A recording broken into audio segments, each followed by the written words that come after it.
বাংলাদেশের টেস্ট স্কোয়াডের অন্যতম সদস্য পেসার শরীফুল ইসলাম। আগ্রাসী এই পেসারের ফর্মটাও এখন কথা বলছে তার পক্ষে। পাকিস্তান সিরিজের প্রথম টেস্টেও দলের জয়ে রেখেছিলেন গুরুত্বপূর্ণ ভূমিকা। তবে গ্রোয়েন ইনজুরিতে পড়ে সেকেন্ড টেস্টে খেলতে পারেননি বাঁহাতি এই পেসার। সাধারণত এমন ইনজুরিতে 10 দিনের মাঝে সেরে ওঠার নজির থাকলেও শরীফুলের ক্ষেত্রে সময় খানিকটা বেশি লাগছে, ফলে মিস করবেন ভারতের বিপক্ষে টেস্ট সিরিজও। তবে টি-20 সিরিজ দিয়ে জাতীয় দলে ফেরার সম্ভাবনা আছে এই পেসারের। টেস্টে শরীফুলের না থাকাটা বাংলাদেশের জন্য ভোগান্তির কারণও হতে পারে। ভারত সফরে বাংলাদেশ দলের 4 পেসারের মধ্যে 4 জনই ডানহাতি।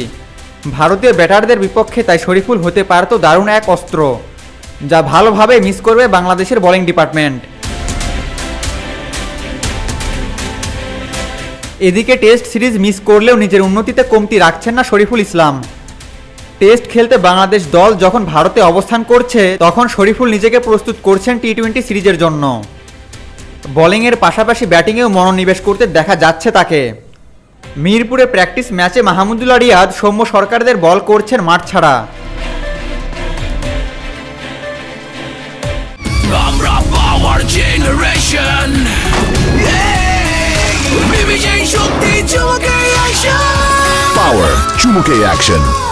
তবে শুধু শরীফুল একাই নয়, এদিন ব্যাট হাতে দেখা গেল আরেক পেসার তানজিম সাকিবকে। আধুনিক ক্রিকেটে টি-20 ফরম্যাটে 1 থেকে 11 সবারই ব্যাট করতে জানা গুরুত্বপূর্ণ।